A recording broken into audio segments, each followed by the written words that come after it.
Okay, yes.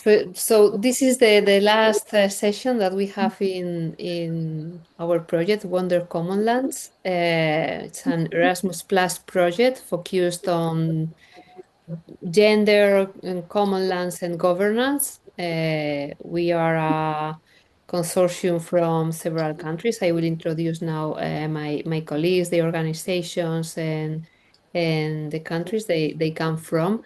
But we wanted to have this last moment to give you back what we have been talking about, what we did in these last 18 months.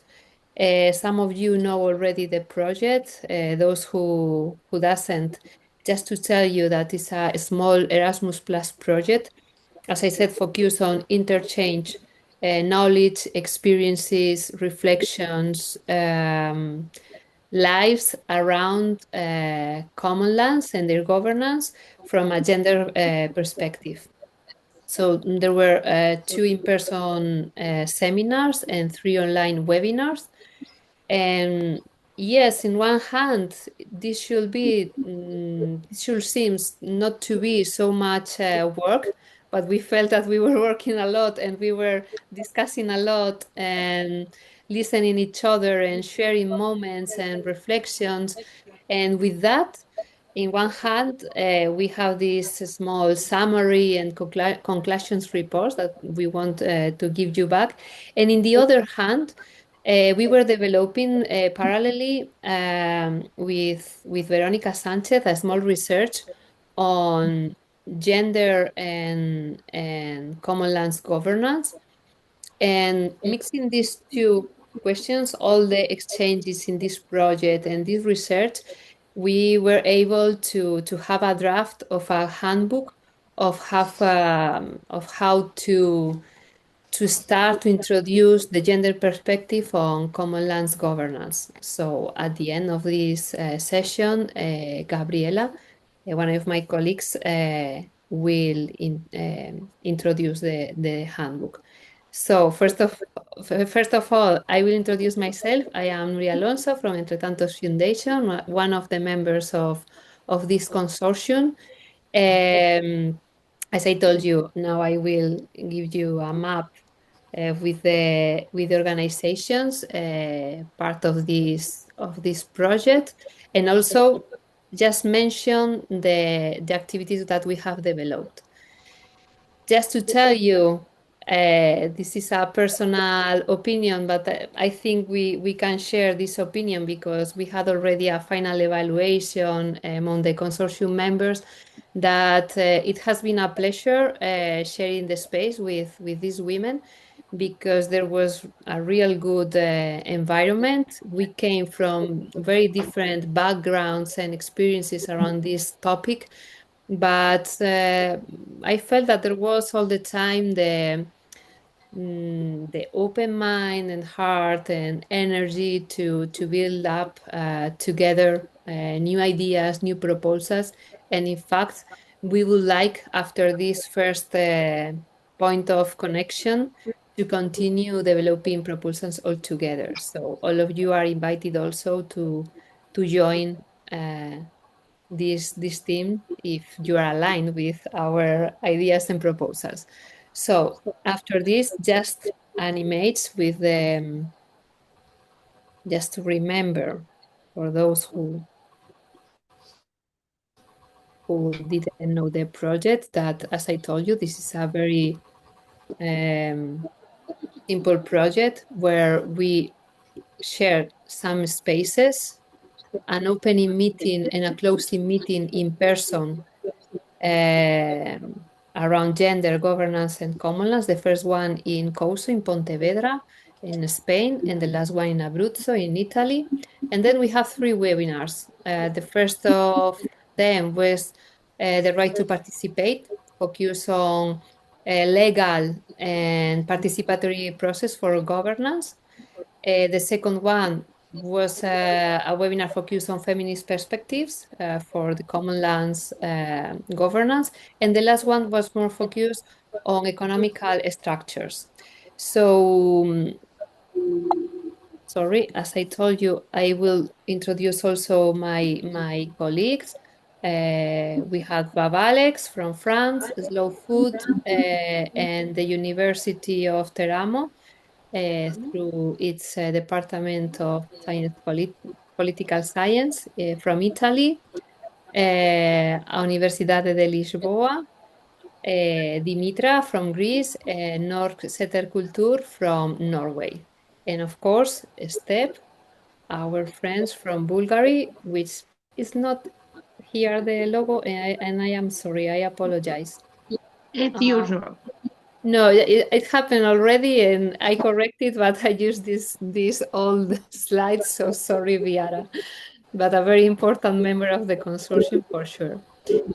So now I will invite my colleagues just to share a moment to give you back some of the sorry, this sharing and not sharing thing. And sorry, there is somebody with the micro, it's open, so I will ask to put in silent. Okay, already. Thank you. So yes, with this calendar, uh, yeah, really?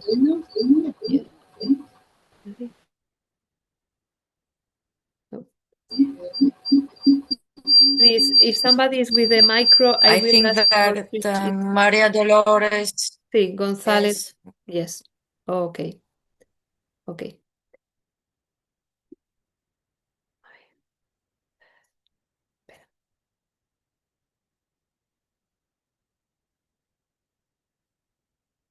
Okay. So yes, starting this round, as I told you, we started the project in Couso in Spain. We were hosted by the Monte Mancomún de Couso, and there somebody saying yes, yes, yes. I think here it was the first mirror where we can uh, watch our images and see the similarities and the differences between the different common lands in Europe, in these countries. Um, it was mainly a sharing and yes, enjoying 3 days of uh, common values and yes, and to know how Koso worked, to know a very traditional common land, Galician common land like Koso, where the women already lead very much the governance of the common land, and we have the opportunity to listen all the members of the consortium introducing their work, their knowledge, their common lands in their country. And it was quite interesting because we could have a direct dialogue with the women and the persons living in Koso, living in first person the management of a common land, and exchange questions and answers and reflections. And it was, I think, quite interesting. For the consortium, always also was the first step to start to organize the contents of the following webinars and spaces. So we could discuss what was really important for us to know, what we could provide each of us to the common knowledge, and it was really really intuitive. I think the best you can do to know what happened there is to watch a video with the main speeches and well, a small summary also of what happened there those 3 days. And I will paste the link for the video in the chat. And after this webinar, and or when you are relaxing at home, you can watching and listen everybody. So this was just the opening. We started together this way in Spain, in Galicia, and then well, we went to the first webinar focused on participatory tools. Uh, Baba Alex and Entretanto share the coordination of this webinar, and from our side, we were very interested on clarify what we talk about when we talk about good governance. We explain why IUCN consider the common lands the best way to govern the common natural resources, and why equity is basic on this way of management. And from here, well, we were seeing how the decision making processes and uh, are developed in different common lands. And well, we were lucky because we had this legal point of view from the experts from Babalex. And I would like Raquel will give you back some of the impressions.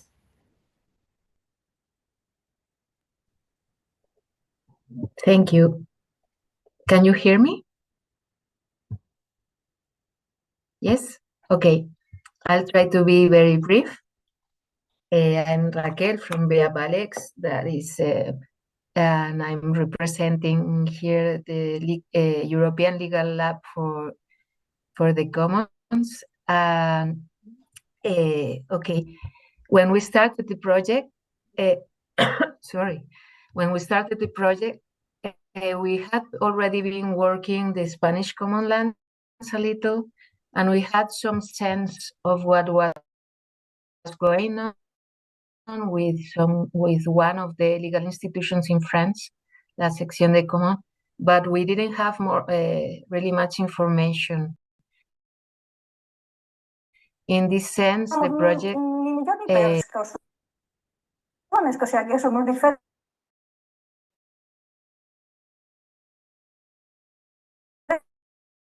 Tenemos otro punto de vista y creo que es importante.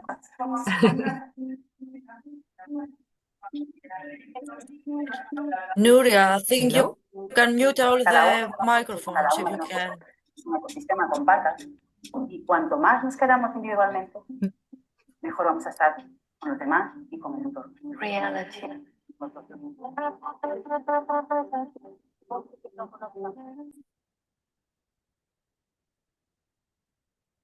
Vale, continúo. Sí, okay. So thanks to this Wonder Commonlands project, it was we had two big steps. One was the webinar, in which we could access through great experts that were telling us about some legal institutions like Jean-François Joie and Flora Mamana, Cristina Bugarin. We could access already some extra information, which was great. And also at the closing meeting, in which we could listen to women that are president of handbook institutions. So what it gave us, mainly the webinar, but also the rest of activities, was an amazing overview of everything happening, or much of what is happening in the countries we have been studying. And that help us analyze and find two different kind of groups of legal institutions that make in total 10 legal institutions that are mainly the ones more regulated, that are more living, and they have their legal framework in each country. The two different groups are the ones more related to public administration, that have this very diffuse separation with what is municipal management.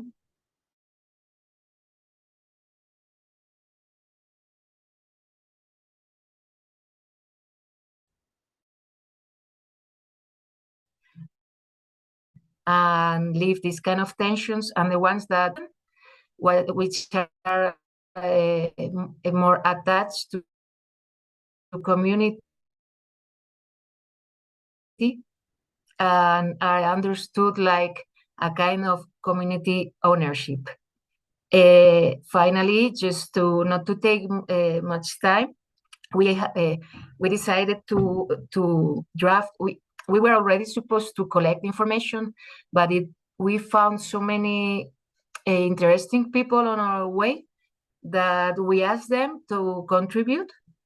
And so we are finishing a draft with a explanation, a professional explanation of each of the 10 legal institutions that we hope to send you very soon, that we could share it very soon, at least when the project is over.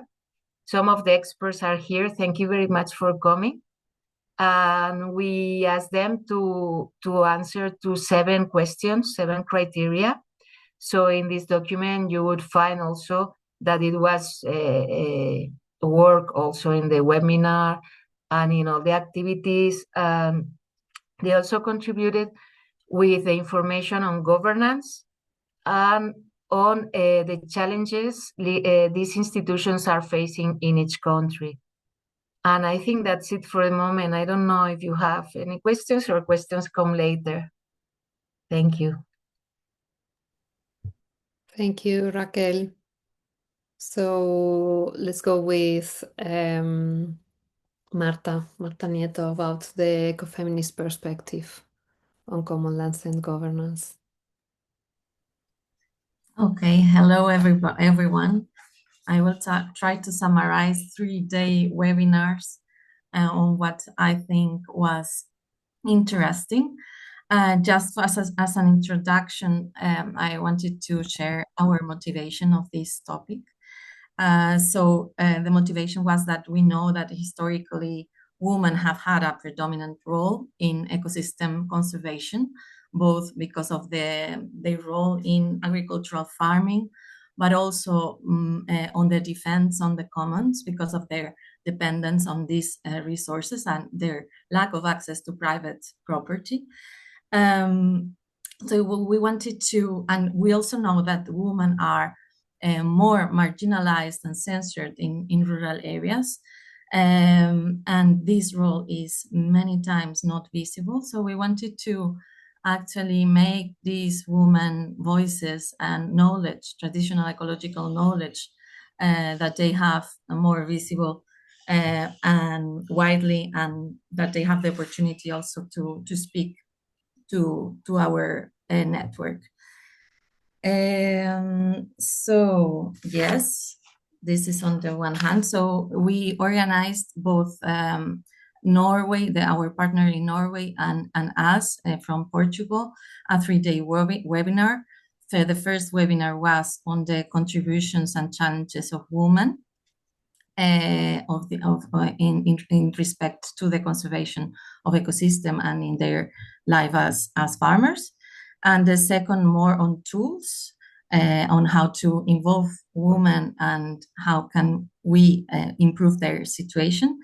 And third, and the third day, which I think it was the most valuable, but unfortunately was we had a problem with the recording and it's not recorded. It was a roundtable with women commoners in position of power in Portugal. So women, we don't have data currently of the extent that women access in the governing boards in the common lands in Portugal. But from what we know, it might be like a bit more than 10%. So we had like 7 women that are presidents in common lands in Portugal speaking to each other in a round table. These women were 5 were from Vila Real, from the municipality of Vila Real, 1 from Boticas and 1 from Montalegre. So I will go with the different days trying to talk. I have time, Nuria. How is the? Sí. Okay. So the first day, I wanted to highlight the presentation of Manuela Tavares from the UMAR Association, who presented the results of a survey with 113 women from 15 villages in La Foz region. As I mentioned, This first day was on challenges that women experiences. And she basically concluded that the results concluded that a woman actually face discrimination in this central area of Portugal. And the place that where women, well, as a conclusion, the place where women are born. So if women are born in rural areas, they actually have more difficulty to emancipate, to move to work to another sector. They also experience more violence in their households. And do not have the possibility to move to another place. Also, there was mentioned that it's not limited to agricultural issues, but more difficulties are related to isolation, lack of public transport, and lack of prospects, especially for young women.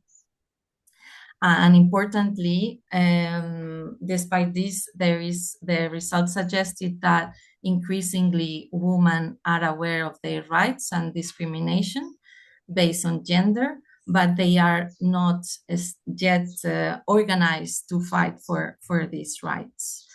But this is very different from 10 years ago, that there weren't signs of women being aware of their own discrimination. And also in this first day, we invited Joana Nogueira from the Viana do Castelo Polytechnical Institute, who presented another kind of project, much more action-oriented, which is called Bem Comum, which basically the project involved women shepherds in trying to not only gathering their valuable knowledge and their practices in relation to shepherding, but also working with them in trying to make a network for mutual support, inspired by a network that has been created already by Entre Tantos Foundation called Ganaderas en Red. So through several meetings that they had face-to-face with women shepherds in the north of Portugal, they have created a WhatsApp group that has been very important for these women to not feel alone, but also to gather mutual support.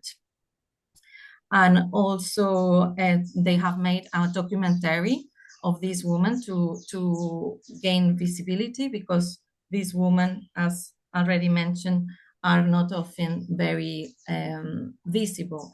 They often don't participate in the public space, nor selling their animals. It is their husband or other family members that participates in these spaces. So this space, this network has created a space where women must participate, as it is only for women. In the second day, I want to highlight a presentation made by Inger Marie, presenting the dairy maids in Norway. These dairy maids took care of the summer farms.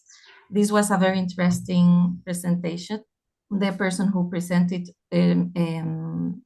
wrote a book about this woman who took care of the summer farms during almost 3 months. They went to the mountains, in the high mountains in Norway, and stayed alone without the men, who stayed in the villages working too with their families. So I found very interesting that not only they shared how these women experience lots of connection with nature, and their practices of shepherding was based on care and reciprocity, which I found very beautiful, but also that this space allowed for women to have like a space of freedom and autonomy, because they were alone in the high mountains. This was a very, very beautiful presentation, and we will share the recordings when we made them available. We will share it with you. And finally, the third day, as I said, it was the round table with women in positions of power. We had 7 women, and we have the minutes and the conclusions and some transcription that that we remembered from the recording, but unfortunately we lost the recording. But there are some register of the conclusion. So I just wanted to share that that the roundtable showed that, although of course it's just a small sample of 7 women, but they did express their perception that the way women manage commonlands was different from the way men usually managed commonlands. And this difference lies mainly in the fact that women have a more collective focus than men. They explain situations where men that were managing commonlands were not complying the law for their individual interests. So when women took the power, they are engaged in a lot of lawsuits for just complying the law and for the commonland to remain a common resources for the community. And there was also an example of this collective focus of a woman that stand up against the exploration of lithium from a mining project. This is the commonland of Covas do Barroso.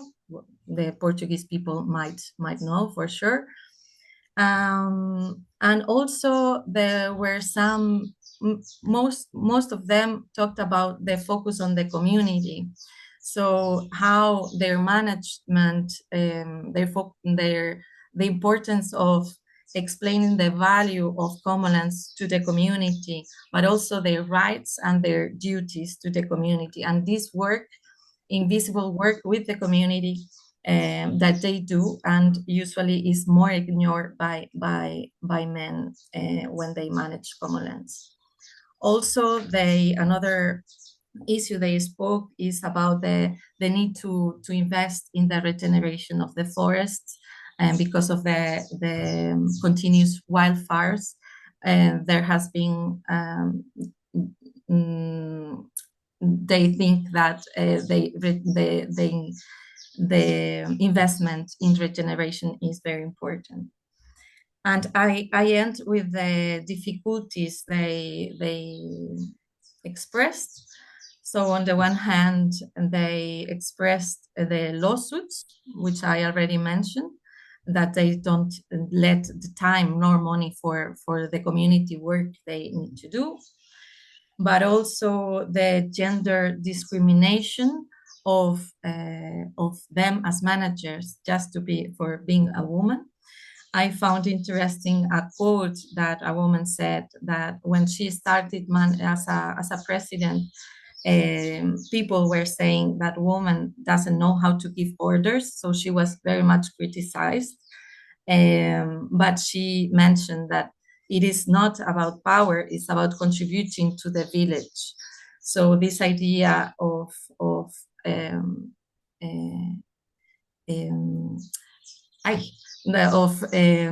exerting power in another way, in a collective way, was very interesting. So importance to make people understand the value of commonlands for the community. Another difficulty was the gender, the family burden. So some of them mentioned that they have their job, they have the family, the caring of their family, but also they have the caring for the community through the Commonland. So this was also a difficulty. And finally, I didn't mention, but we made an extra effort to make an extra webinar on blogging. And this was recently, some 2 weeks ago or 3 weeks ago, where meant to a colleague from the network of Comuneras, an independent researcher, made a training for women and for us on blogging and how it can be used for engaging women in collecting the immaterial heritage and their traditional ecological knowledge they have and making it visible for worldwide. So thank you very much. That's all I had to say. Thank you, Marta. Thank you. So, Despina, are you going to introduce the following? Yes, of course, of course. Mm-hmm. I asked the help of Rita, so please, Rita, if you can share with us your screen, which is a presentation we prepared with Viara from STEP. Okay, yes, I'm trying Thank you. to share it. Let's see if I can manage. Here we are.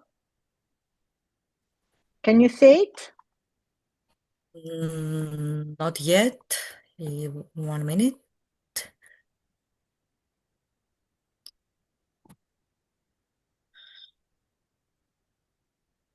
Great. If you can put it in full screen. Can you see? Yes. Okay. Yes, I will, but then I won't be able to see you. So if you need, just let me know. I will. Okay? Yes, I will ask you to put the next slide, probably. Thank you. So thank you all on behalf of my organization, Elgo Dimitra, and STEP, the institute where our colleague Viara comes from. I'm going to tell you a few things about the webinar we shared the coordination with Viara. Please, next slide, please, Rita. Our webinar was on ecological structures. Please, Rita, next slide. Thank you. Is it? Can you see? I'm going on. Yes. Okay. If you can. It's not in the full mode though. No, so it's not. Yeah, I know. Yes, she knows.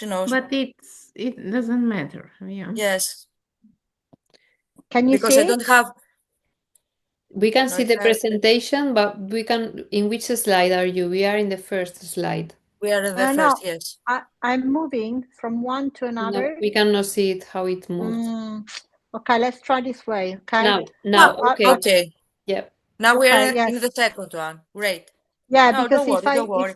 If I have the presentation mode, doesn't work.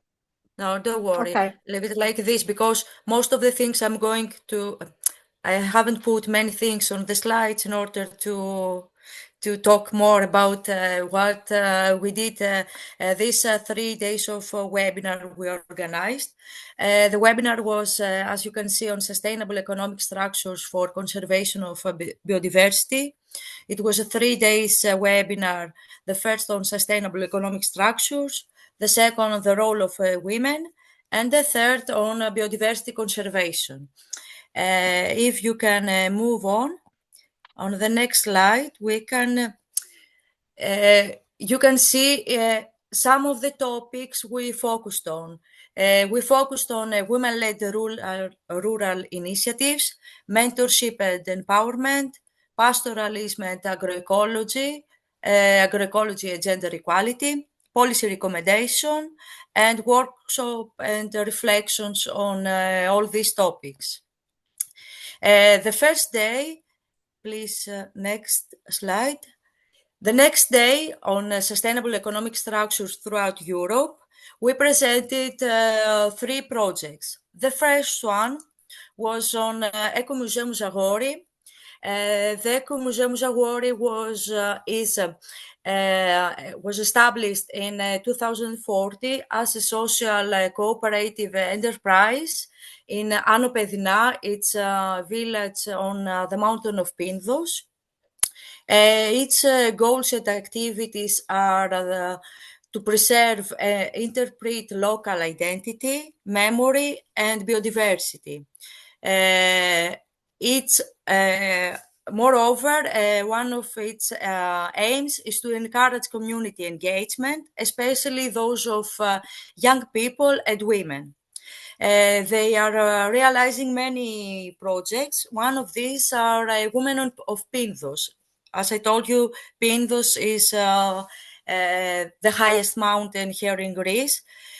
Symbolizes the strength and survival, a deep connection between women and land.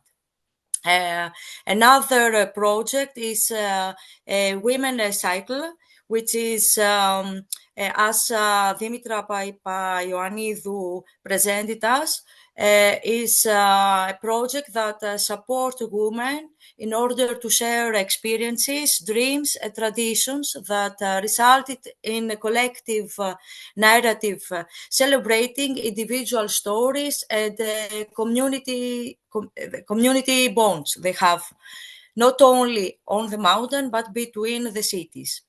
So its objective, the objective of Ecomuseum is to take stories from the locals, from women, and present them in the whole country, not only.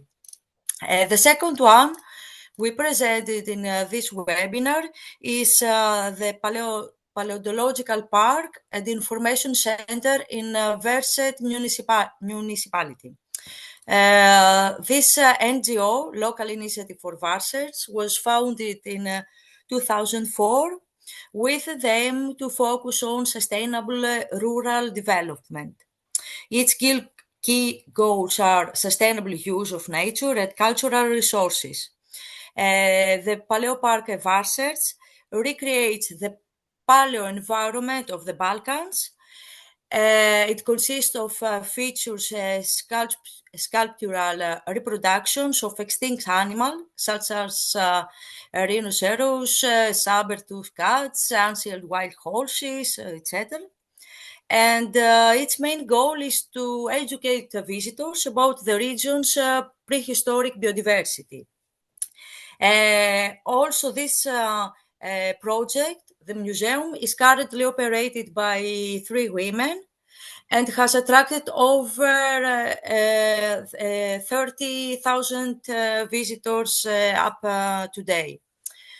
The third project that we presented was the activities of a business incubator center in Coach Delcev.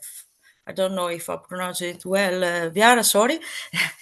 The business incubator was established in 1999 as a non-profit organization in public benefit. Its aim is to foster social and economic development in rural areas through the support of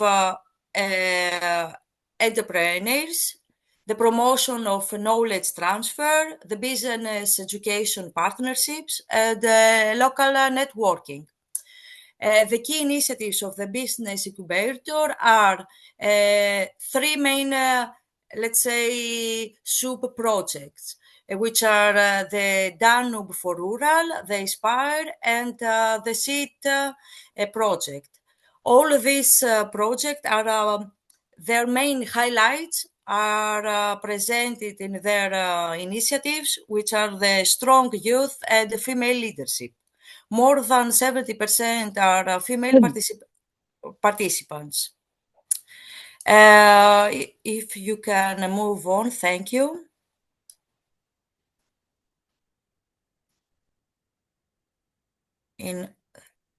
So what we had to work on this first day. How can we enhance women participation in sustainable economic initiatives? So we came up, let's say, not to the conclusion, but to some general thoughts that, as you can see, is to continue the support.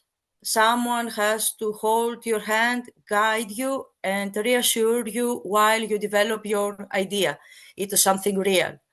Or another participant said that we have to start with what we know, what are their skills, women's skills. We have to listen and hear their needs.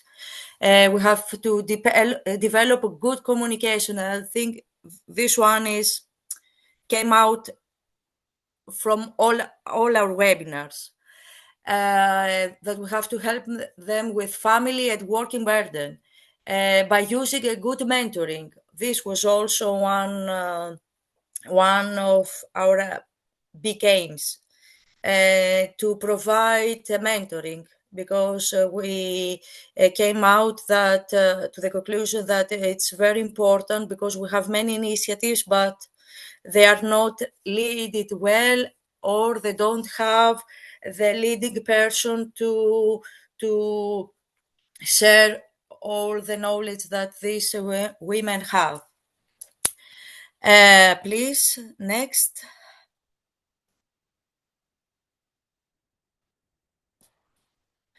The second day was, we discussed about the important role of women in Commonlands. We also this day we presented 3 projects. The first one was on the Pastinova project, which is also another project led from my organization, with many participants, of course, from many countries. Before going on, I would like to know that all of the projects that we presented in our webinars are big projects that, even if they are led from one of us, let's say one of our countries participants here also in Wonder, there are many countries included, so it is, let's say that the world is well spread in many of the European countries, and not only. So regarding this one, the Pastinova project is focused on Mediterranean pastoralism, and its key objective is to reinforce the sustainability, profitability, and resilience of small pastoral farms. The project examines pastoral systems which are able to provide a broad array of ecosystem services, along with high-quality products in a variety of agroecological and socio-economic Mediterranean settings. Through this project, a significant part of its activities has been allocated to promote the role of underrepresented and vulnerable actor, in which women pastoralists have been particularly focused. The project has provided assessments of the relevance of IBM to women and to the roles that women can play in the upscaling and promotion. In addition, Pastinova focused on the co-creation process of IBM, especially for women, including developing business plans for a women cooperative, such as in Lebanon and in Greece and Spain. The next one was the diversification and multifunctionality of the farm in marginal economic areas. And we spoke with Manuela Cochi, which is also part of our group. She's also here, present. She presented what she's doing in her farm. And she also presented us the case study of La Porta dei Parchi, which is a cooperative, a pioneering example of a multifunctional farm business. It is founded in 1977. It involved from sheep farming to a multi-facet cooperative with organic certification, agritourism, and educational farms. I don't want to say many things about this occasion because we are going to present here also later because we were there also in this amazing farm. And let's go further to the third one, which is the Limnia project presented by an agronomist, Rigas Zafiriou. The Terra Limnia project is a project that its main challenges identifies the need to preserve a food system in order to avoid hunger, malnutrition, and health impacts from ultra-processed foods. It is an opportunity to respond was to introduced by the program Vision, Let It Grow. This is also a sub-project of Terra Limnia. This was a multi-dimensional strategy for restoring food system in Greek islands through agroecosystem protection and restoration, living food heritage promotion, and sustainable food entrepreneurship. We discussed a lot with the responsible from Limnia project because he also presented 2 or 3 sub-projects that came out from this big one, which all of them has to do with the value of food and the value that you can take from a good management in order to preserve all this idea of what women can do and how all these traditional custodians and innovators could be protected, let's say, and promoted. Next slide, please, Rita.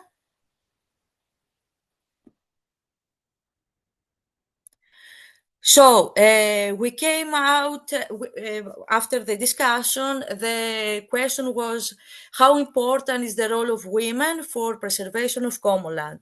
Is it recognized and what needs to be done? And here you can see some of the results between the participants, of course. And next, please. I have also a bad connection. I don't know if you can hear me. I'm speaking, but I don't know for how long and if you can hear me well. Okay. So, in addition to that, the participants recognize the important role of women for community building, decision making, care labor, taking care of the family, food activism, and food sovereignty. Most of the participants think that the role of women for preservation of common lands is only partially recognized, as you can see.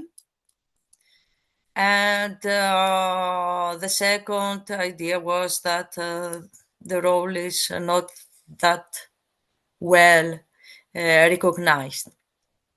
Next, please.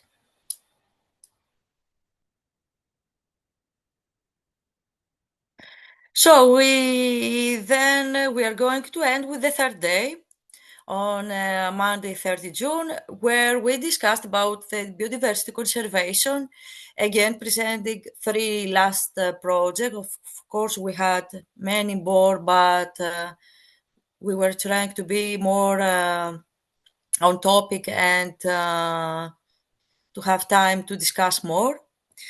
The first one was on the agroecology principles, agroecology transit roadshow, where Viara, I think, presented the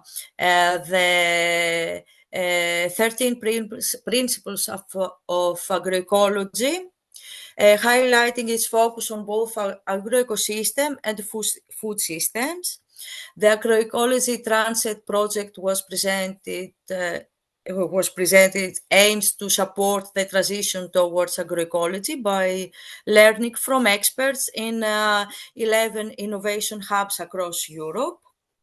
The second one, the AIT project, is focusing on a framework for assessing agroecology practices in these 11 innovation hubs. The results from the study in Bulgaria were presented with a focus on farm ownership, working hours, the tax division, and of course we discussed about women, where if they are underrepresented in farm ownership and leadership roles. The last one was on transhumance gender.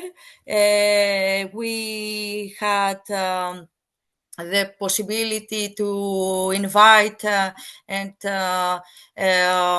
have a presentation from the leaders of one of the working group of this International Year of Rangelands and Pastoralism, women who was presented what they are going to do this year, because this is the year, the International Year of Rangelands and Pastoralism. And she presented all the activities that are going to take place in many countries in the whole world, because it is an international activity. And she also presented some of other projects, because she's coming from India and they have many other projects regarding women. And Despina, yes, sorry, yes, dear. if you can use not more than couple of minutes to finish. Finished. I'm okay. I'm okay. I have finished. The next slide, please. So again, our main question was how we can enhance women participation in initiatives for biodiversity conservation, and which are going to be the policy recommendations to strengthen all this connection. Next one, and I'm closing, because this was this gave us the opportunity to talk a lot about this. The participants were asked to rank how important are some of the policy recommendations. The most important recommendation, according to the participants, is the support of all these women, of course. You can see it also here. And I think with this I'm finished. I think that the webinar was very interesting. You can find all the relative material, because I think that we already uploaded all the CVs and all the discussions that we made, and the participants, I think that they already gained capture the main idea of what the role of the women are in agriculture, pastoralism, and transhumance throughout these webinars. Thank you very much. Thank you very much, Despina. Thank you. You said that we have 2 hours, so I was yes, well, for the whole session. to No, cover the spaces. it was great. I didn't cut you. I didn't want to cut you because it was very No. interesting. Okay, But sure. yes. So Rita, who comes from the University of Teramo, they hosted with Slow Food from Abruzzo the closing seminar, the last in-person seminar that we had.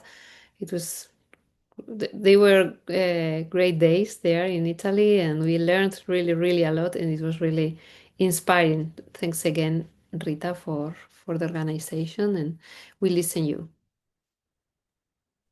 Okay, thank you very much. I will try to show you the very short video of those days, because it really, I think it really can give you the, the atmosphere and the landscape and the feelings that we could share in those days. I'll try. Let's try. I don't know if the line is enough. Let me see.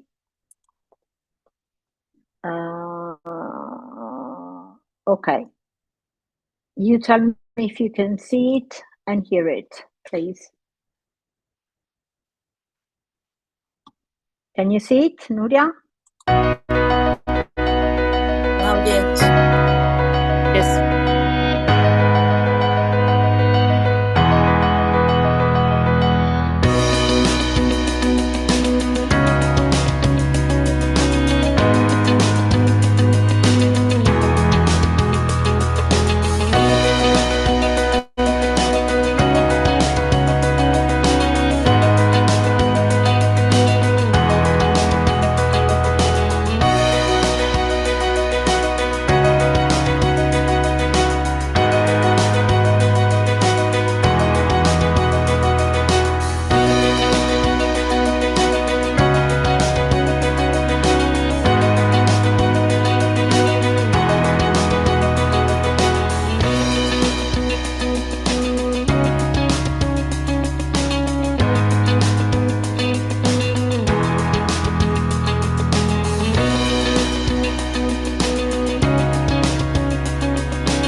Okay. Well, basically, the images that I hope you could see referred to the days of the field visit that we had on the second day of our closing meeting. Well, the meeting was held in Anversa degli Abruzzi because we decided to give our partners the possibility to get immersed in a real inner and rural area. And Anversa degli Abruzzi is just a small village in Abruzzo, which is a region in central Italy, for those of you who are not from Italy, of course, and who were not present there.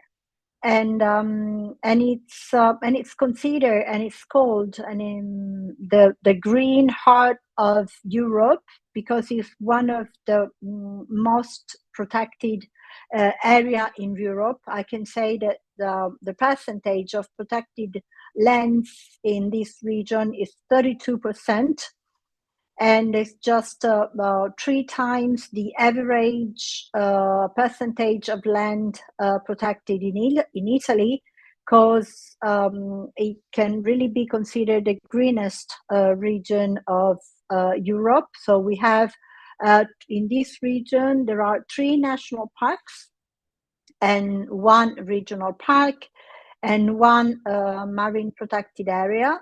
And the place where we choose to be is called Manuela Cozzi's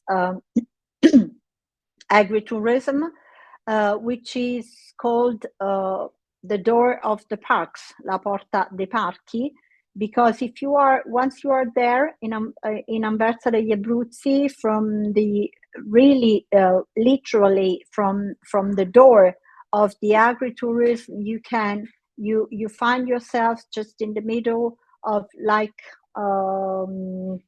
in a compass in the middle of these 3 national parks. So you can see the Gran Sasso National Park, the Maiella National Park, and the National Park of Abruzzo, Lazio, and Molise. So, of course, for this reason, the main objective of this closing meeting was, on one side, to get to some conclusions of the project, but at the same time to focus more on the role of women in protection and in the environment. The first day was dedicated was a welcoming day, and we in these 3 days we tried to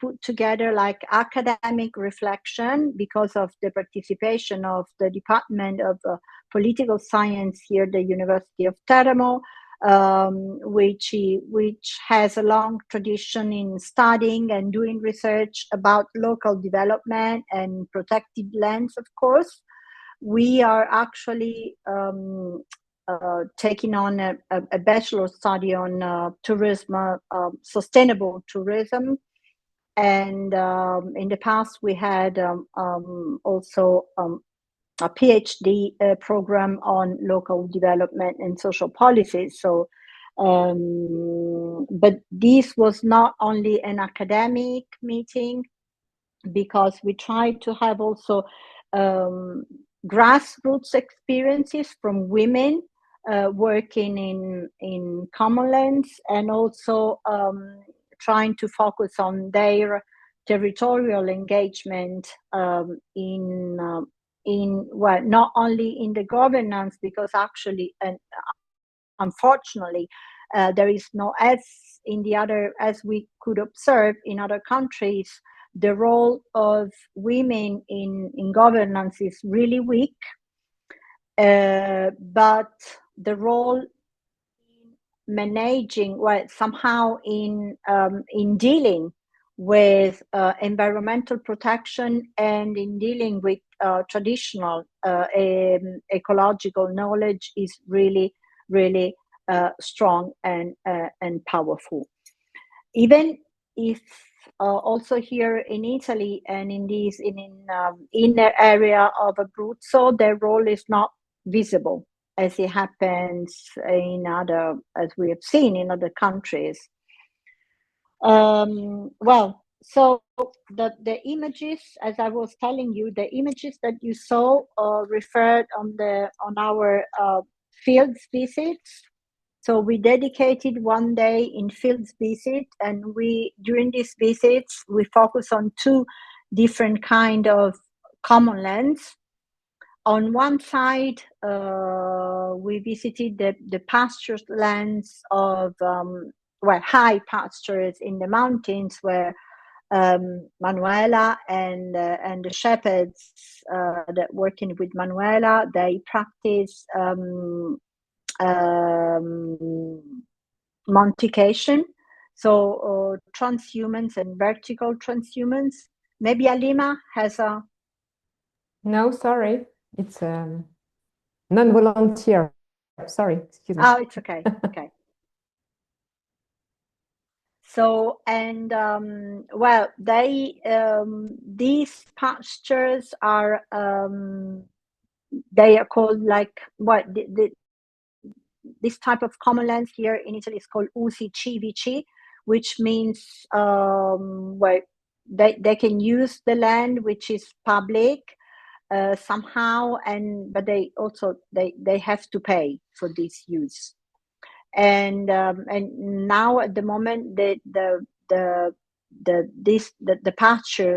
these pastures in Highland are managed by the national park, who also give the shepherds rule in terms of use of the lands for environmental reason. And sometimes these, as the shepherds were explaining us, the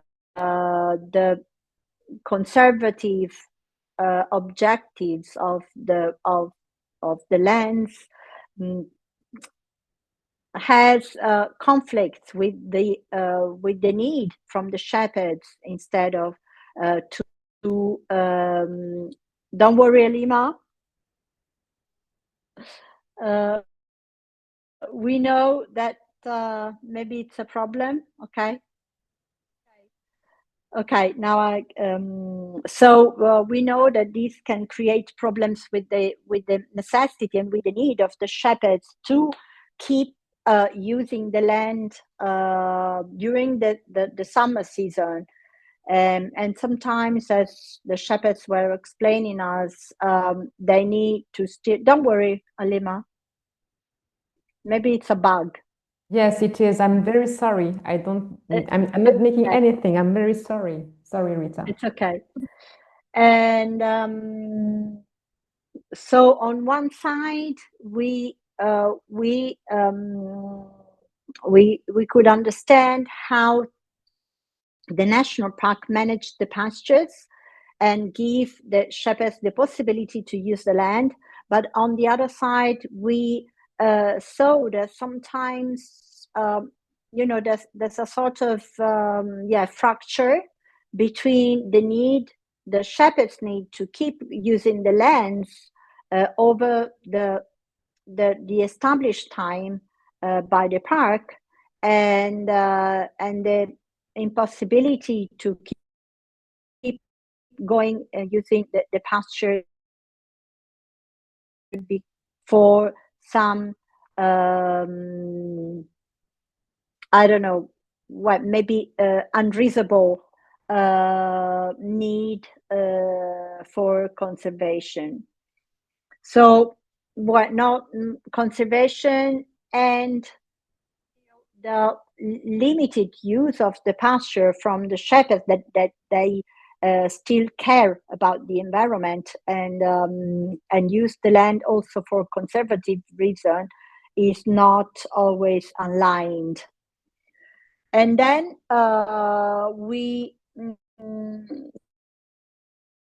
this was in the morning, so we also had the help from the shepherds and from some historians who explained us the historical use of the pasture here. Well, in the afternoon we moved to another place, which was another different type of common lands, which is called the defense. And I think that this kind of common lands was somehow more similar to the common lands that we saw in Koso, but especially in the past. So in the past, this forest called the woodland of Saint Anthony was used for common use from local breeders and local farmers. But now in this region, neither agriculture or breeding is practiced anymore. And so people, they don't use these woodlands for rural activities and agriculture or breeding, but now has turned into something for more touristic use. Like, for example, in every season, they use, for example, for walking, and people now they love to get immersed in this woodland, which was still conserved because of this common use. So now it's a really important protected land with secular, really centenary trees, but it is most used for touristic aims. So basically for picnics and walking and forest bathing and all these sort of activities. And then the third day, we spent the third day in the universities, was really hard working, also because of the heat. Somehow it was a really hot September. And but yeah, we could this was a really interesting exchange, I think, for people of the network, so for partners to get in touch with local people, and at the same time for local women to know what we have done on a European level. So during the morning we had the chance to exchange knowledge among the partners, but at the same time to listen from academics studying Commonlands. And in the afternoon, we had a more participatory action among the also people from Italy working in the Commonlands. So basically, and now maybe I go to the conclusion, to the main conclusion, which I think were shared also on a European level. What we could observe in the region of Abruzzo and also during these 3 days was quite a huge effort, and also with very good results from women in caring about the environment and also the environmental resources, and also the work related to the management of environmental resources. So, for example, we saw the role of women in cheese making, for example, and in taking on this old tradition related to cheese making and to the managing of the resources coming from transhuman and breeding and mountification. And at the same time, really important role in hospitality. So, which is the care, which maybe, as you were saying, also in maybe also Raquel and Despina said, and also Marta said about this central role of the women in caring about community, in caring about environment in a different way than men. So it was a power in terms of care about the common resources and the natural resources instead of patronizing. Because when we talk about power in governance, and when there are men in dealing this power, we have more patronizing that instead of managing this power in a communal in a common way, in a communitarian way, let's say. And instead, women, they work on the resources in a communal way, So caring for the resources, but also caring about the people working with them. So basically, but this is to do certainly with the way they carry on traditional knowledge, so the tech, but at the same time, the way they deal with work in common lands has to do a lot, as we have seen, with multifunctionality of the agricultural activities that they are carrying on in these lands. And this is really innovative because multifunctionality and also diversification of their activity is a way to keep on going and to keep on working with natural resources in these lands which have been abandoned which were abandoned during these last decades. Okay, so we also wrote a minutes of these days with some conclusions, and so the minutes of these 3 days will be part of the final report that I guess Nuria and Entretantos will share during the next weeks, and so you could have a look to the main results also of the closing meeting. Okay, I don't want to steal more time, but if you have question, you're very welcome. And so, because I think it's important also to share knowledge and reflection from all of you. Thank you very much. Thank you, Rita. Thank you very much. Yes, I think it's interesting that we can have the chance of listening to each other if you have questions and so on.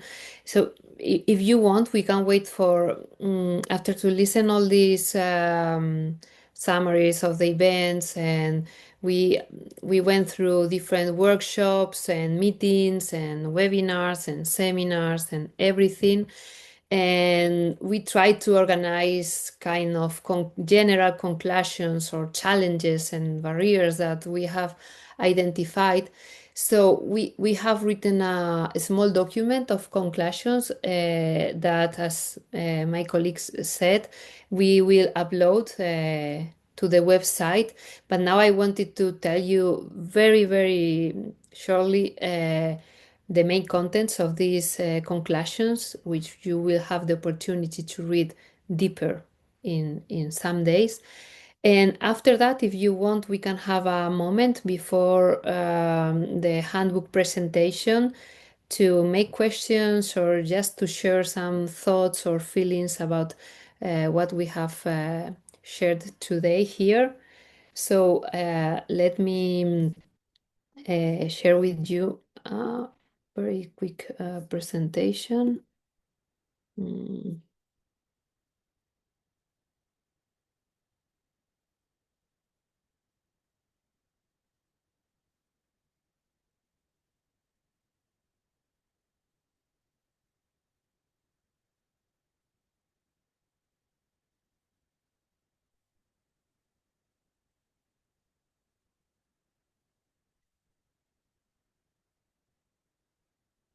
Okay, tell me if you can see the presentation. Can you? I cannot see your faces. Yes. Yes. Yes. Okay, yes. So I will go in a rush, but yes, we try to organize the key learnings around 6 main concepts: women as holders of traditional ecological knowledge. Well, they traditionally have managed the natural resources, take care of the animal welfare, manage the biodiversity conservation. Another key learning around the structural barriers to women participation. We will talk a bit more later. Time, poverty, and triple burden, gender, public spaces, economical dependence on property rights, geographic isolation and mobility constraints, self-censorship and internalized limitations, legal knowledge gaps. The power of eco-feminist and care-centered approaches, which this was brought mainly from the second webinar, but it was being present during the whole project. This is one of, yes, the key roots of what this project, this exchange, and the ecofeminist view can contribute to the management of common lands and to governance. The culture-based solutions as alternatives to technocratic models, and the legal framework and governance models. This matters. And yes, and as cross key learning, it will be the women's network as spaces for empowerment, because it breaks the isolation. We need to create safe spaces for learning, to have spaces to knowledge exchange, to go over the digital inclusion, and this contributes to the political mobilization. So some of the challenges and barriers that we have identified, and I said that in this document you could see some more details about them. We organize around this governance and power dynamics, because there is still a main resistance to women's leadership, because there is still legacy and corruption and mistrust. Because there is still low participation in assemblies uh, uh, from women, and there is a generational disconnection. We can see that youth is not connected to common lands as before, as historically, and well, something that we wanted to go deeper with this project also was this intergenerational connection and exchange and so on, to explore which are the barriers and which could be the possibilities to fill this gap. Another group of challenges and barriers are around the economical and material constraints connected to the European common lands, the limited income from commons, which is something that we listen always through different experiences. The truth is that we know a few experiences where the common land is really economically sustainable, which brings big inputs, but not only economical inputs, but these economical inputs connected to a sustainable management of the researchers. It has to face with the fire vulnerability, soil degradation, the lack of public services, very common in the rural areas, in European rural areas, and the funding sustainability. There is another group of challenges and barriers connected to knowledge and capacity gaps.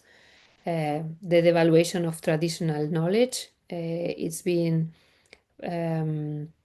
yes, taken into a corner. The knowledge transmission gaps, this is connected to what I mentioned about the intergenerational and exchange.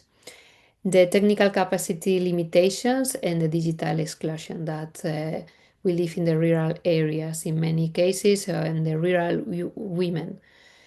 The institutional and policy barriers, the extractive industry threats, the absence of gender-sensitive policies, the short-term projects funding, the state agency resistance, and the social and cultural barriers, the persistence of traditional gender roles, the normalization of violence, the lack of attractive activities, and the rural bipolar point of view, the stigma, but also the romanticization, which is always far from the reality, which doesn't help to the community dynamics. So we identified three core principles which emerge from our conversations and from our workshops and so on, which are essential for the transformation. And one is centering care and interdependence. The other one is building collective power and integrating the knowledge systems. With this, the good practices and proposals come, first of all, around building women's networks and solidarity, creating women specific space, making this safe space that we were mentioned. Start where women are, not force and push for organizing something where there is not even a seat. So start where there is some people, some women more or less organized but with some energy to do something or to at least to be together and to build up something together. Use hybrid formats. This is our reality now. We need to use the different tools that we have to make easy the participation and the communication. It is good to have in-person meetings and different activities, but also we have some digital tools and that we can use for some more agile or to be more inclusive with, for example, the youngest generations. Well, we need to be creative there. It seems interesting and important to facilitate land visits and peer learning, as we did in this project, but as we have experience in other projects that we are participating in. It is very good to listen somebody talking about a project and experience and activity, but when you go there and you can see their reality, you can make questions, you can really feel the problems and how to solve or not them and so on. It's a great input for the network. Scale gradually. This came from some different conversations and some experiences that we have listened during the project, where we realize that sometimes you cannot rush too much and you can just achieve, but you can really achieve and design real goals. It's basic. And if in fact in our consortium final evaluation, we realized that, for example, for this project, in some cases we had huge objectives and goals, which considering the researches and everything, well, maybe were a bit disconnected. And this happens also when we talk about land projects connected with land and with women and with our daily lives and situations. And well, we can go slow but strong and make women's work visible. Then another three lines of proposal goes on strengthening the governance and legal capacity, implementing co-productions and participatory methods, and integrating and promoting traditional ecological knowledge and culture-based solutions. And this, our translation of this it's a handbook that Gabriela will introduce after my presentation, and is where we want to propose concrete questions to develop these lines. And well, nothing new. The policy recommendations are oriented to recognize the care work in green transition, protect the commons from extractive industries, value traditional knowledge in formal systems, and support community management of common lands. And crossing all the any policy, there will be a gender analysis and in all environmental policy, funding long-term initiatives, and investing in rural development.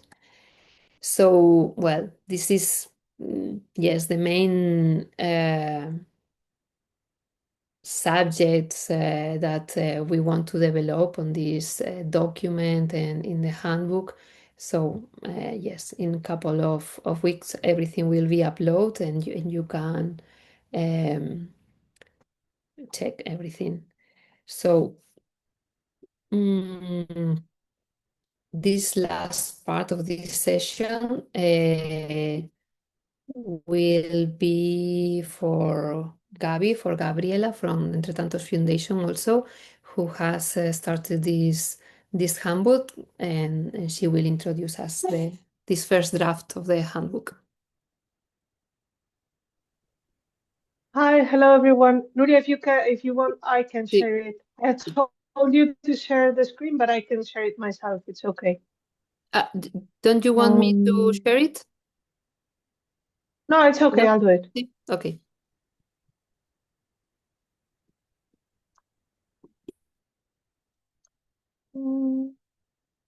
Oh, it's just that I can't full screen it because otherwise I won't see you all. But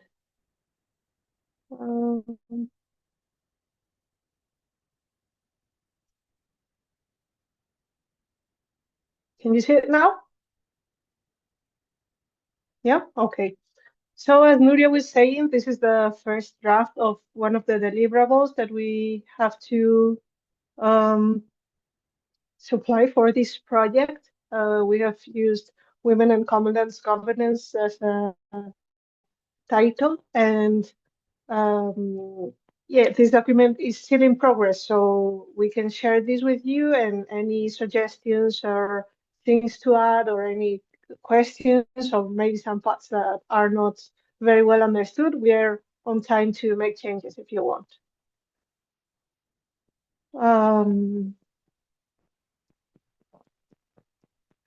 It has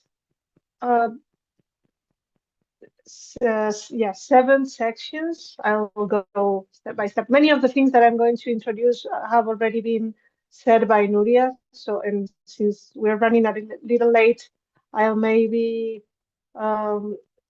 skip a little bit through them. But if you want to slow down at some point, just let me know, and of course we will. So the main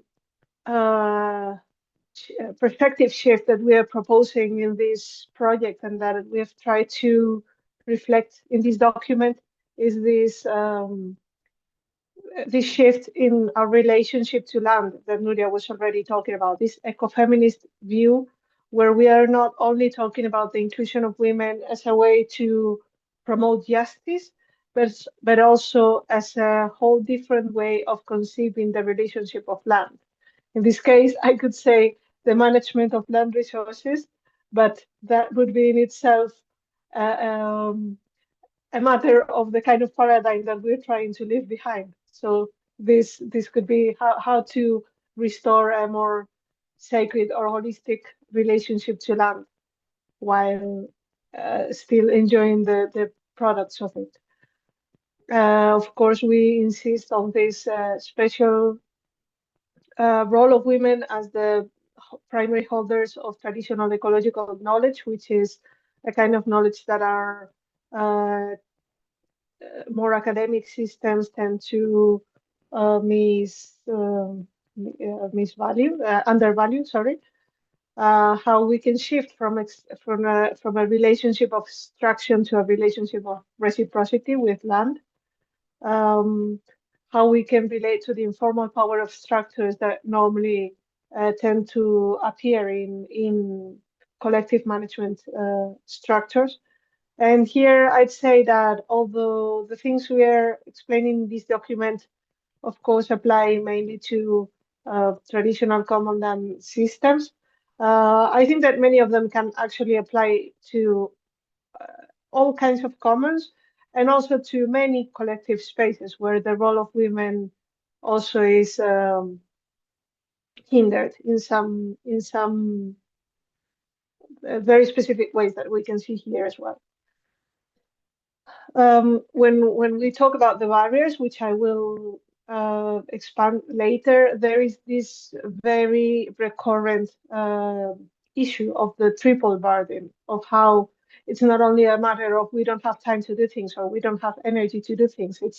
There is a structural issue around the expectation for women to be available for unpaid care work, for their productive activities in society. In this case, first sector productive activities, and also for community labor, which is not only in this case common management, which we could say that because we have a lack of participation of women is something that falls mainly in the hands of men, but because of all of the other activities that women are supposed to hold and are mainly invisible that have to do with the reproduction of community structures. Well, we go over of what the principles of an ecofeminist perspective would be, and I've tried to include in this document some of the examples of your projects and situations that we've been discussing during the webinars. Because this is mostly a handbook, this is supposed to be, people are supposed to be able to use this in a practical way. And in this case, I think that the population that could use this in a practical way are communally governed associations which want to assess their relationship to participation and gender. But also there are many other target populations that we have described here. I'm sorry, my English is not working very well today. Here is a little reintroduction of the concept of commons and what we mean when we talk about commonlands, and of course the fact that even though we are women from different countries here, this is an issue that varies a lot from country to country. Legal frameworks tend to be different, but overall I think we've done very good work of sharing those aspects that are a constant among different environments. And this is also why I think that, as I said before, these principles would also be relevant for many other situations apart from traditional common lands governance systems.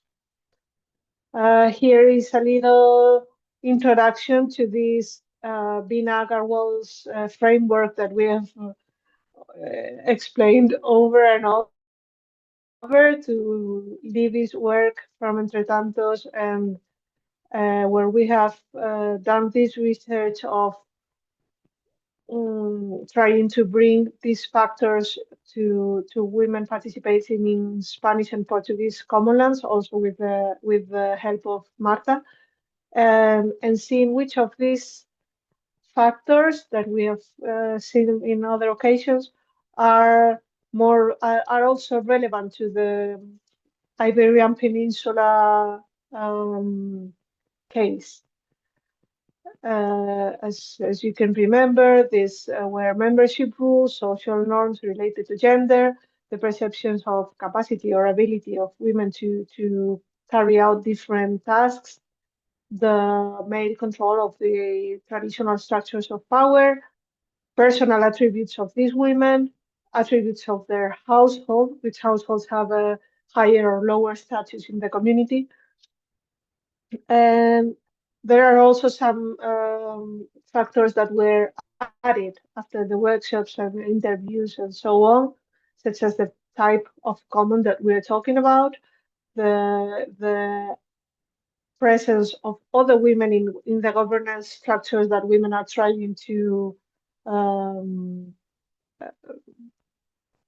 enter, the access to knowledge, the meeting characteristics, which would overlap, but not exactly with this triple burden thing that I was explaining before, the consequences of participation, which could be burnout and so on, but also like very real consequences that could arise when you raise your voice and try to reclaim power in a place where you have not historically been allotted this power.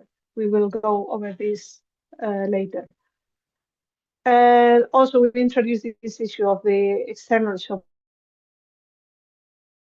which kind of role could play the fact that there are facilitators helping to articulate this community.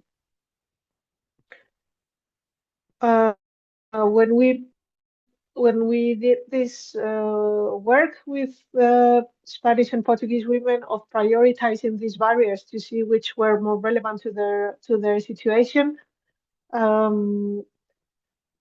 these were the winners, the top 5 in different situations. Of course, as I said before, the time poverty and this triple burden came over and over again.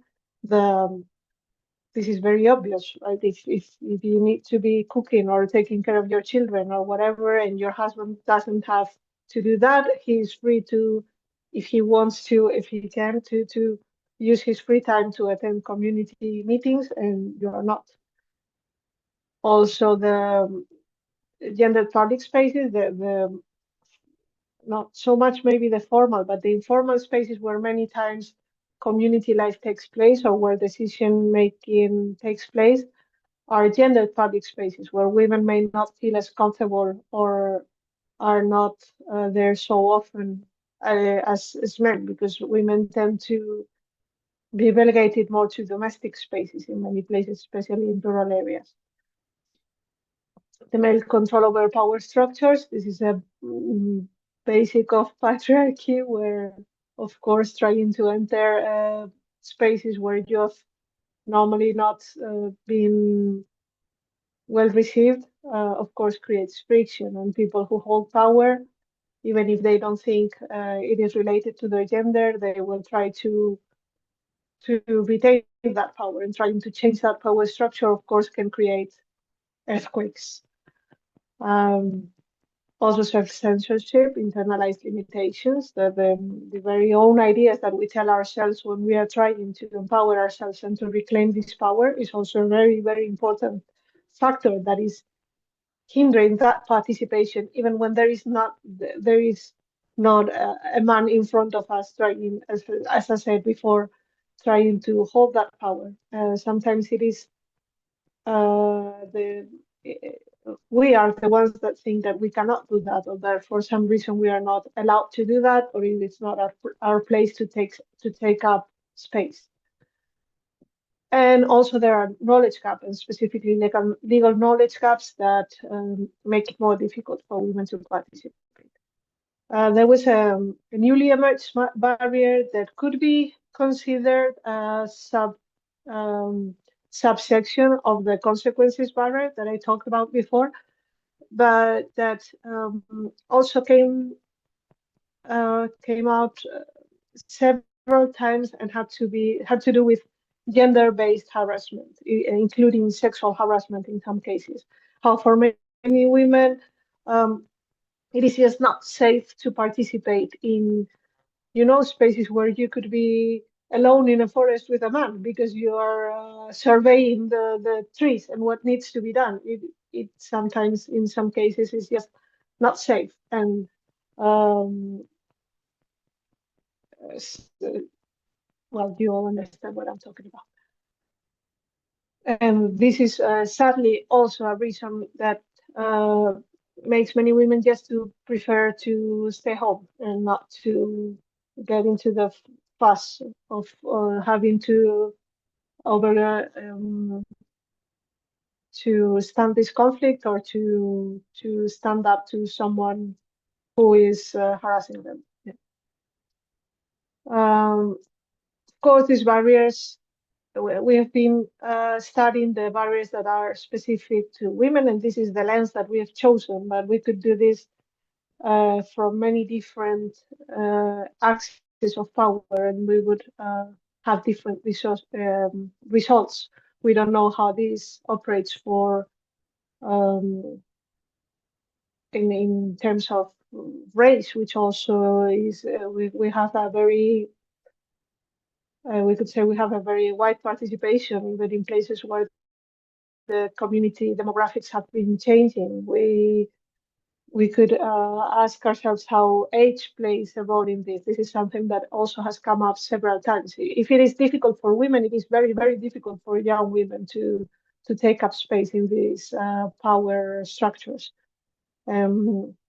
Yeah, we should adopt an intersectional view of these issues so that we can have a more complex view of the situation. So in the handbook, we've tried to go from the more theoretical point of view to more practical approaches because it is in the end a handbook. So here we've tried to include some practical tools that can be used for the transformation of this situation. Of course, as Nuria has explained before, the very own building of women's networks, as we have seen in this project, is in itself a catalyst for change. And these tips that she gathered in the conclusions are also included here so that people can have an overview of what the creation of these networks would imply. Of course, a lot could be written about that, and a lot can be experienced around this that is not necessarily well, it is not necessarily better explained in written words. That there are many other better ways to know what this is about, but this is the best we could do so far, which is to outline these 8 principles. We all know that living the formation of one of these networks is, of course, the best way to truly understand the power that they hold. And yeah, we included here the Portuguese Women's Efforts Network example. Also, giving more practical tools, we could talk about the participatory barrier mapping workshop, where we can work with the 12 factors that we went over before, and with a specific community, seeing what the map looks like for what the barriers for the women in that community are. There is also there are also more art-based tools, for instance, the theater tool that we are going to be using in our in a couple of weeks in our Spanish networks meeting in close to Salamanca, and where women can recreate some situations that have taken place in their community, and so they can role play different solutions to see what they could do in that situation. There is also a third tool that is an anti-harassment protocol. That this is something that could be done, as I said before, for many collective-based organizations, but specifically it can be done for a community managed system. And then, of course, we have this compilation of best practices and success stories that has been enriched by all of your experiences that we've been hearing about through all of these seminars. And in the end, some policy recommendations, some recommendations that we as a project can make about how national and international policies could help for a better participation of women in this kind of common land systems.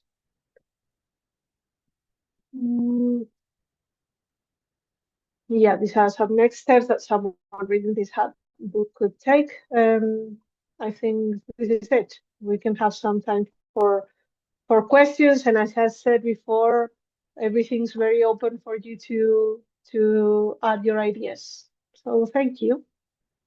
Let me stop sharing.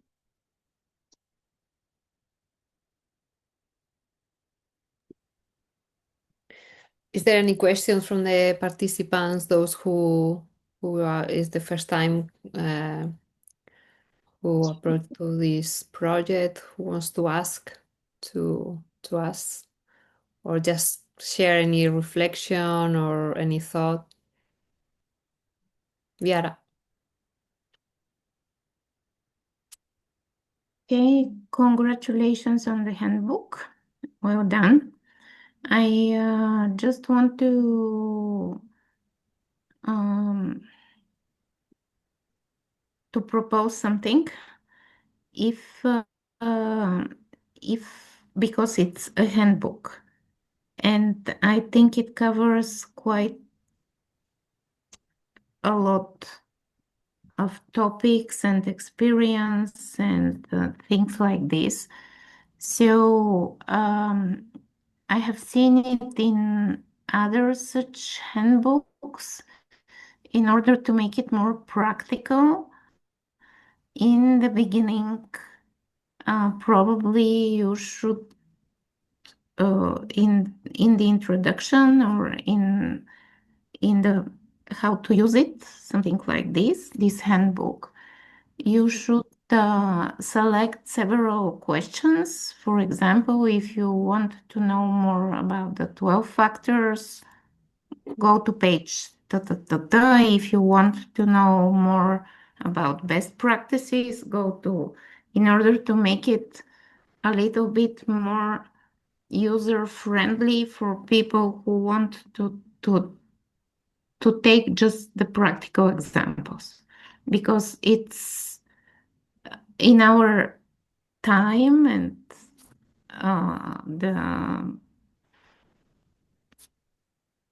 in the environment that we live, it's you do not expect always that everyone will read the whole book, you know. So if you have some more practical focus in the beginning, where to look for what, I think it might help. This is from me, just a recommendation. Okay, thanks. Yeah, but we for sure can try to think of a way to do that. 2 or 3 emphases and where to find them, I think will benefit the publication.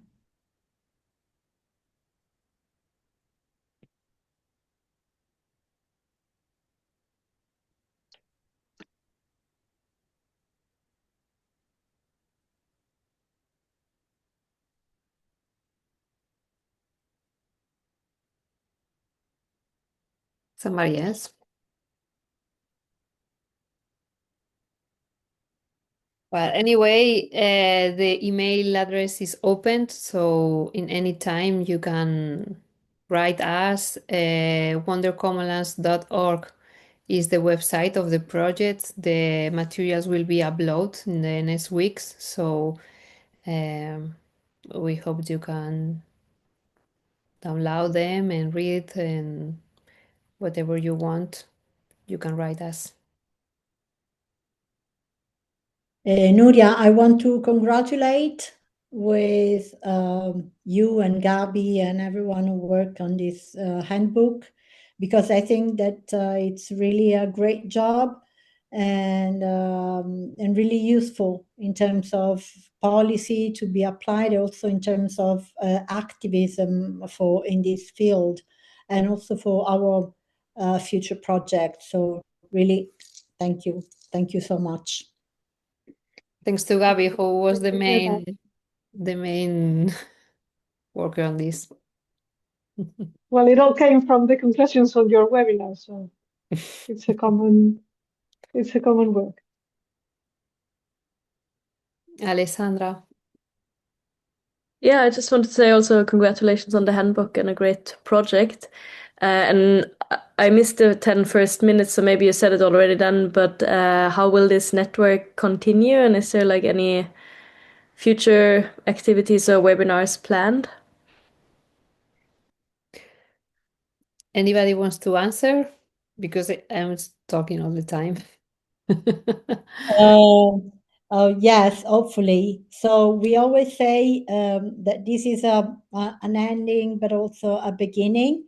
We have already tried to submit a project, and it was a bit disappointing because they didn't funding They didn't fund the project, but at the same time was a satisfaction for us because it was really, really well evaluated by the commission.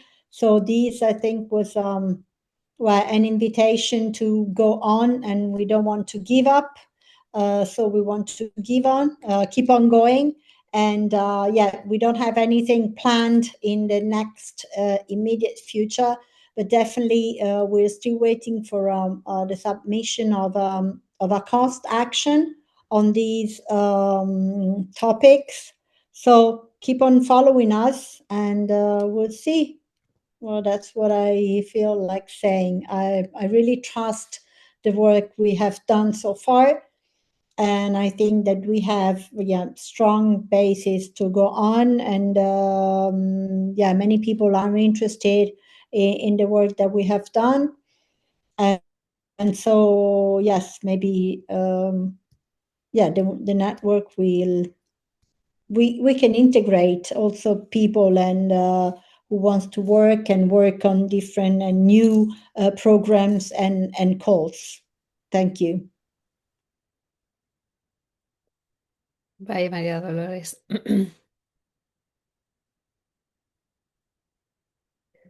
Okay, thank you, Manuela. Somebody else, something else? Otherwise, we finish here. I thanks again to all my colleagues in this consortium in the Entre Tantos Foundation, which is not only me and Gabriela, our colleagues working on Commonlands, and also to this great consortium that we have been working together with a lot of empathy for each moment and each need and each situation, but also with a lot of energy and confidence on what we were doing, and that's all. Rita. Nuria, before all the people leave, please, this project has finished. Well, today this is the conclusions, but we need to disseminate. So please, especially for the efforts done, it is important from each one of us and each one of you, also for the other people that were not direct part or partner of the project, to disseminate the results and the conclusions. And so please keep on following the website and downloading the material and disseminate as much as you can. I think this is really important. Thank you. Thank you. Bye. Bye. Bye, Thank bye. you all. Bye.